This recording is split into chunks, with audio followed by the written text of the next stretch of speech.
balandi ya Godeson Télévision mbote na bino bisika nyonso bozwami pe bozolanda biso ba congolais basili na kokufa lelo pamba te ba mutu nyonso lelo na Congo akomi kofungula pharmacie ezala aza na ye na diplôme ya science pharmaceutique te kasi azokofungula pharmacie conséquence population ezosila na kokufa misusu kutu bazotekela population déjà bakisi oyo eza expiré tolanda la population parce que il y a des gens qui s'amènent pour acheter les produits. Quelqu'un peut vous amener 1000 francs et chercher 4 produits. Vraiment. Donc il n'y a pas le respect des cures. On ne sait pas respecter les cures des produits. Juste quand on vient pour acheter les produits. Les gens s'amènent sans ordonnance. Vraiment. Ils sont en train de faire les automédications. Vraiment. Avec un 500 francs, quelqu'un peut vous chercher des produits. Vraiment. Donc nous sommes obligés de commencer à couper les plaquettes de 10 comprimés. Vraiment. Il faut toujours couper, enlever 5 comprimés, couper, enlever 2 comprimés. Vraiment. Mais à part ça, l'État, oui, l'État lui aussi, c'est dans son droit. Il exige, s'il faut payer les taxes, ils exigent. Nous avons aussi des contrôleurs qui passent pour voir les produits qui sont prohibés dans des pharmacies. Mais ces gens-là, quand ils viennent, dans les instructions, quand vous venez, vous trouvez qu'il y a des produits expirés, on peut seulement les confisquer. Non. Et ils demandent seulement des amendes, il faut payer ceci parce que vous avez gardé ces produits. Bon, c'est presque tout ce qu'on a comme difficulté. C'est comme difficulté avec la population. Okay. C'est la pauvreté qui est dans la population qui nous font souffrir, nous, les tenanciers de pharmacie. Et quel conseil ou quel danger représente quelqu'un qui n'a aucun diplôme en sciences pharmaceutiques et cette personne se permet d'ouvrir une pharmacie. Quel danger cette personne représente à la population? Bon, c'est très dangereux parce que souvent quand la population vient pour acheter les produits, ils achètent et ils vous demandent comment il faut prendre ça. Mais quelqu'un qui n'a pas suivi la section médicale, les gens se donnent à dire allez donner comme ça. Alors qu'il y a même des produits qui sont contre-indiqués chez les enfants, qui sont contre-indiqués chez les femmes enceintes. Il y a d'autres personnes qui ont des maladies, il y a des produits dans les pharmacies qu'on peut dire si quelqu'un est diabétique, il ne faut pas prendre ce produit. Si quelqu'un est hypertendu, il ne faut pas prendre tel produit. Donc ce sont des conséquences fâcheuses qui peuvent arriver à la longue, qui peuvent arriver dans la population. Alors selon vous, que peut faire l'État pour ces genres de personnes qui n'ont aucune notion dans les domaines pharmaceutiques, qui n'ont aucun diplôme en sciences pharmaceutiques, mais la personne se permet d'ouvrir une pharmacie. Alors, que peut faire l'État devant ces genres de personnes? Que peut faire l'État à ces genres de personnes? Ce que l'État peut faire, c'est mettre de l'ordre dans le secteur pharmaceutique. Quelqu'un peut avoir des moyens, il peut ouvrir sa pharmacie, mais s'il va mettre quelqu'un du domaine, les choses vont bien marcher. Mais si les pharmacies, il y a même des enfants qui vendent dans des pharmacies. Il y a des femmes qui vendent, une femme qui n'a même pas étudié, qui n'a même pas un niveau de lire et de comprendre. Même si on a étudié, mais si on n'est pas du domaine, il y a des termes médicaux que quelqu'un qui n'a pas étudié la section ne peut pas comprendre. Donc ici, ce qu'il faut faire, c'est quoi? L'État peut mettre de l'ordre. Si l'État met de l'ordre dans la pharmacie, vous avez des moyens, vous avez ouvert votre officine pharmaceutique, et on vient vérifier celui qui est là, est-ce qu'il a la qualité de vendre dans une pharmacie. Donc c'est tout ce que l'État peut faire, mettre un peu de l'ordre. Merci beaucoup. Et vous vous appelez comment, monsieur? Je m'appelle Papa Sylvain. Merci beaucoup, Papa Sylvain. Oui. Allez, bonne journée. Il faut qu'il y ait des spécialistes qui doivent travailler dans la pharmacie, dans les domaines pharmaceutiques. Et non tout le monde qui peut vendre des médicaments, surtout que c'est pour la santé de la population. Voilà. D'après tout, le Congo n'a pas de job. Vous connaissez, vous êtes au courant de ce qui se passe. Exact. Il n'y a pas d'emploi. Maintenant, par manque d'emploi, les gens cherchent à créer. Exact. Créer quelle activité qui peut, que je peux me retrouver. Exact. Maintenant, je vais me retrouver. C'est un peu ça. Les choses sont très compliquées. Il n'y a pas moyen d'obliger quelqu'un. Il y a des autres qui terminent maintenant. Tu fais quelques activités. Tu mets les pharmacies, tu vas le tomber. Vraiment. Les pharmacies aussi à ACD. Très bien. Vous allez le tomber. Très bien. Et quel est le danger, par exemple, de quelqu'un qui n'est pas des connaissances dans les domaines pharmaceutiques, mais il se permet de vendre les produits pharmaceutiques, qui se permet de vendre dans une pharmacie. Quels sont les dangers que cette personne pourra représenter pour la population, par exemple? Le danger n'est pas chez celui qui vend. Ok. Le danger est à celui-là qui vient acheter. Très bien. Aux malades là qui viennent acheter, là où on trouve les dangers. Par exemple, il y a un problème d'automédication, il y a un problème de cirrhosage, excusez-moi, les produits. C'est là où on trouve les dangers. Même les dangers là qui ne peuvent pas survenir aujourd'hui, peuvent survenir au long du temps. Très bien. Peut-être que les produits, ce n'est pas les mêmes jours que tu prends les produits, tu peux être soulagé, mais tu crées encore des maladies cardiovasculaires à cause qui est compte tenu peut-être des cirrhosages et d'autres maladies rénales. Très bien. Toujours créer. Maintenant, ça dépend de ceux-là qui viennent acheter. Ici au Congo, quelqu'un, même si vous mettez un pharmacien de formation, quelqu'un qui vient acheter les produits, qui n'a pas de prescription médicale, mais il vient acheter. Toi, en tant que tu veux l'argent, c'est là qui sont assoiffés, les diazépams, d'autres produits, qui cherchent les infantissants, qui cherchent beaucoup de produits, il y a beaucoup de produits, des somnifères, des autres qui cherchent les mifepristol. Les produits sont cherchés des autres. C'est les produits qu'on voit ici chez nous au Congo. Maintenant, vous allez faire comment? Et puis il y a les autres qui sont mal intentionnés, qui ne connaissent pas l'utilité de ces produits-là, qui vendent les cytothèques là, qui les vendent des autres, qui donnent aux femmes en des autres, qui donnent même aux mineurs en des autres. Maintenant, il n'y a pas de contrôle. D'autres choses, c'est à l'État lui-même qui va s'impliquer. Parce que l'État a ses services. Maintenant, c'est les services de santé qui peuvent s'impliquer à cet service. Et les pharmaciens, et les bandits en des autres. Donc là, on trouve les pharmaciens, les tanditoles, les isoniazides, mélangés là, ça se vend des autres. Les cytothèques, ça se vend des autres. Les diazépams qui sont utilisés chez les élèves, ça se vend en des autres. C'est ça le problème. Nous n'avons pas ces problèmes. C'est là qui ouvre sa pharmacie. Beaucoup de gens cherchent la farine pour les enfants. Très bien. Et donc, selon vous, quelqu'un qui n'a pas un diplôme de pharmacie, un diplôme en sciences pharmaceutiques, n'est pas autorisé à ouvrir une pharmacie? Selon les principes, il est autorisé, mais tu peux être là, tu as des moyens. Maintenant, tu peux ouvrir, mais c'est lui qui va travailler. C'est là où il y a des choses. Tu vas chercher un pharmacien. Maintenant, tu commences à parler. Très bien. Et donc, on voit qu'il y a urgence pour quelqu'un qui n'a pas un diplôme en sciences pharmaceutiques, qui puisse ne pas ouvrir la pharmacie, parce que là, ça représente un danger. Celui qui n'est pas du domaine pharmaceutique, qui n'est pas habitué de le faire, parce que tu vas donner quelle orientation. En cas de difficulté des effets secondaires de ces produits-là, si le malade, le patient a été si bon, tu vas penser qu'il arrive. Très bien. Mais quel conseil vous donnez, par exemple, au ministère de la Santé pour ce genre de choses par rapport à l'ouverture d'une pharmacie? Quel conseil vous pouvez donner, par exemple, ici au ministère de la Santé? Là, je n'ai pas des conseils. Merci beaucoup. Allez, bonne journée. Vous vous appelez encore comment, monsieur? Moi, c'est... Monsieur Eric. Merci beaucoup, monsieur Eric. Bonne journée. Aux pharmaciens qui sont du domaine, qui sont dans le domaine de la pharmacie. Pour les pharmaciens qui vendent, il faut seulement à connaître les produits, parce qu'il y a beaucoup de gens qui confondent. Un malade qui vient, il vous donne son ordonnance au lieu de lui donner d'autres choses, mais ne me filmez pas. Non.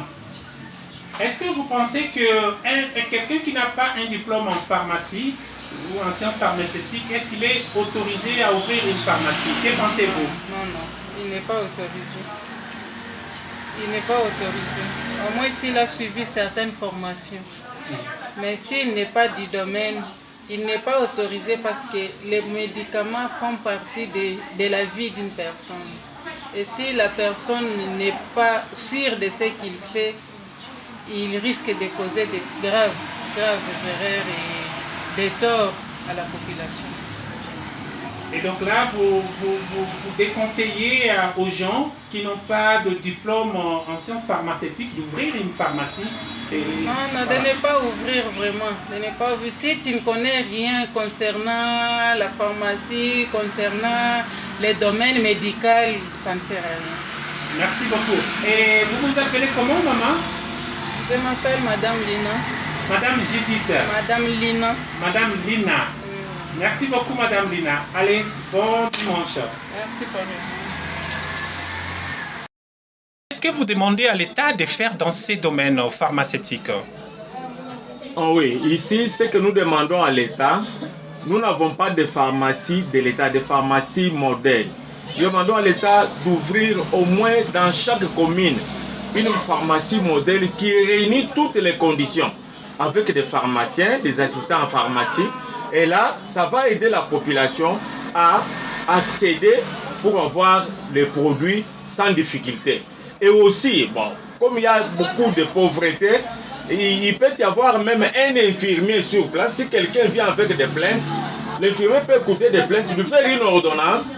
À partir de cette ordonnance, même à partir de la pharmacie, on peut acheter le produit dans une pharmacie sans faire une automédication. Et donc, selon vous, vous demandez à l'État, n'est-ce pas, de mettre à la disposition de la population des pharmacies modèles. Ah, oui. Et cela vous servira, n'est-ce pas, d'exemple, n'est-ce pas?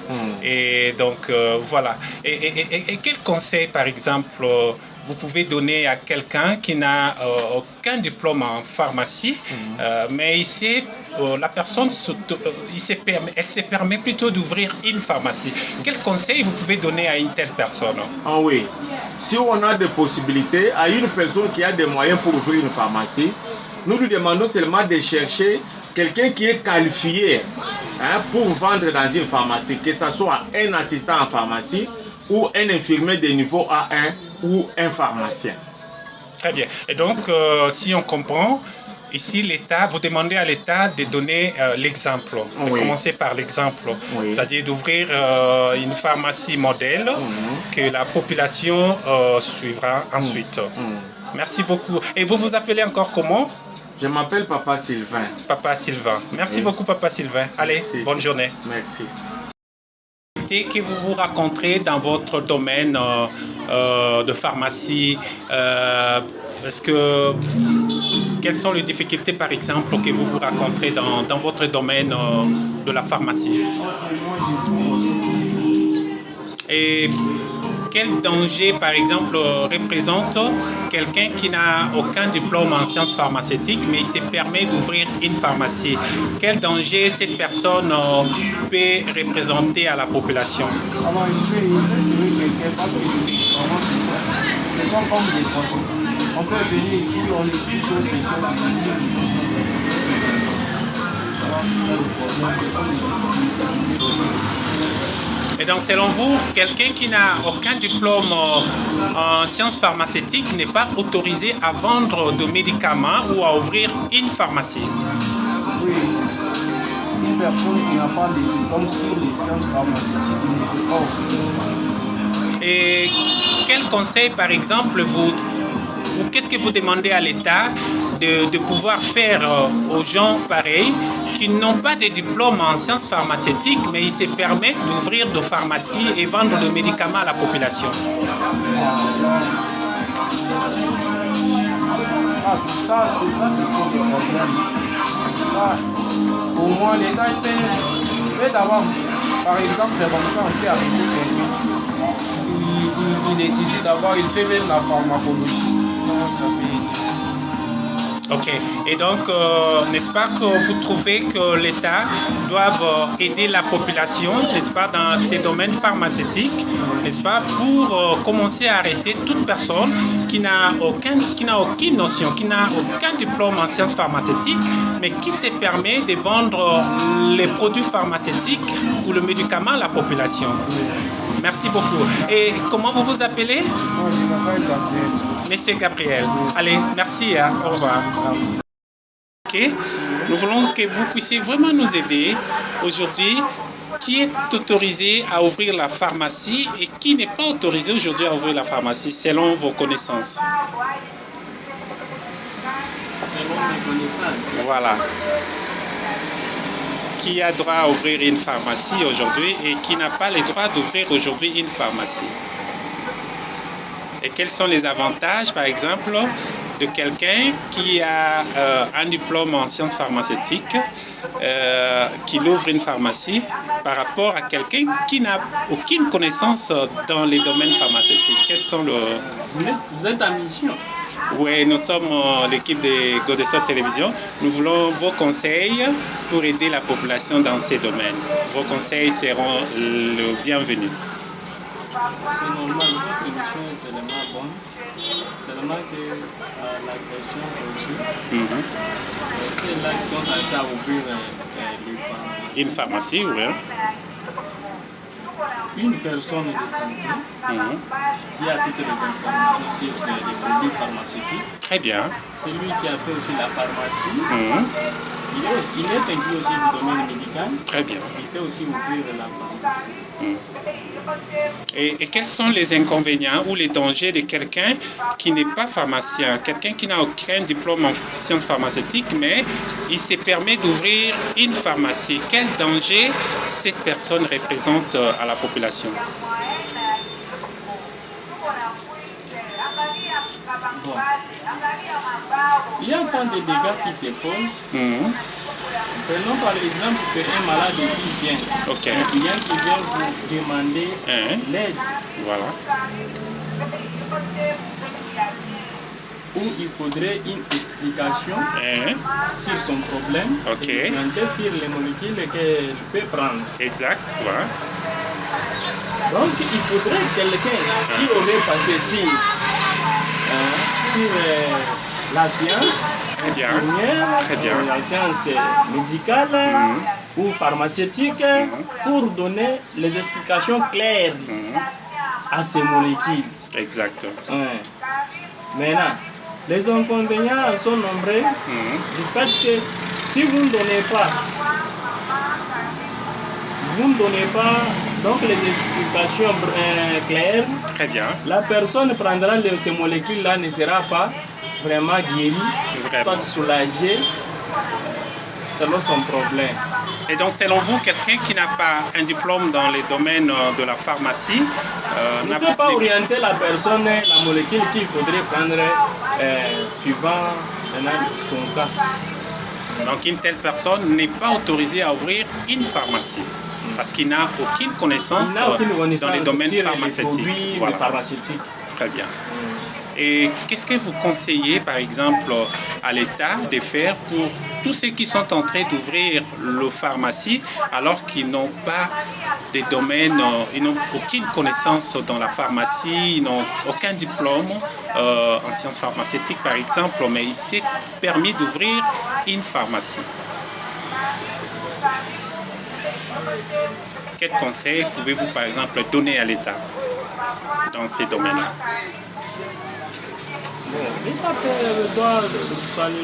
L'État doit seulement tenir compte de ça.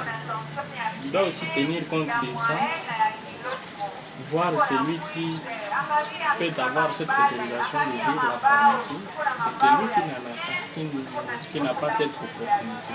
Merci beaucoup. Et vous vous appelez comment, papa? Moi, je m'appelle Léonard. Papa Léonard. Merci beaucoup. Hein? Allez, bon dimanche. Merci. Oui. OK.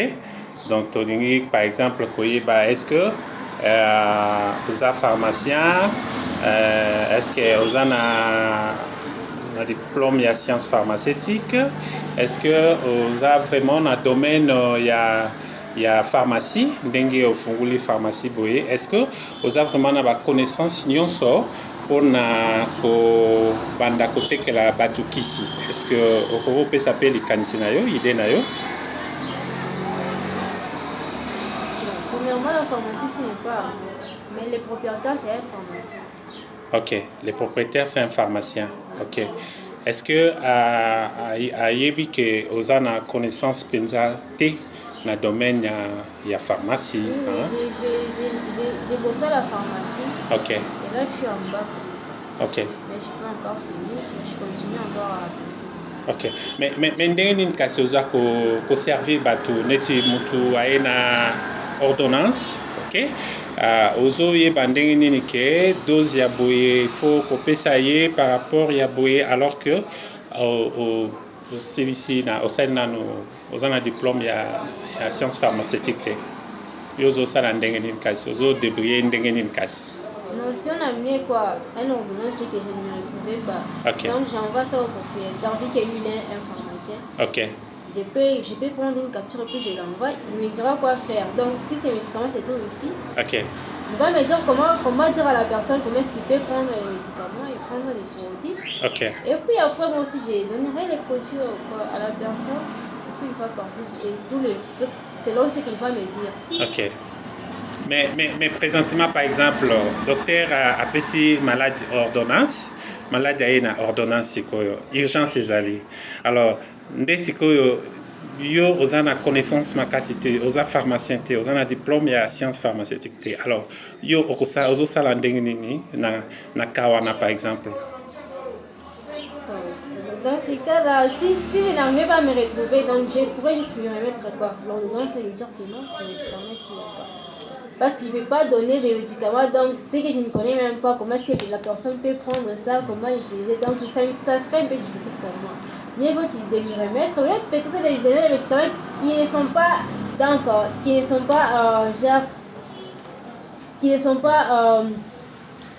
pas demandés genre à l'hôpital, donc ce serait un peu difficile. Mais tu as des connaissances pour tous les médicaments, par exemple, que vous vendez ici? Oui.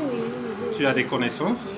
Est-ce que même en cas d'urgence, tu peux aider une malade avec son ordonnance à lui servir? Oui, Ok, alors merci. Et comment vous vous appelez? Alicia. Maman Alicia. Merci beaucoup, Maman Alicia. Allez, bon dimanche.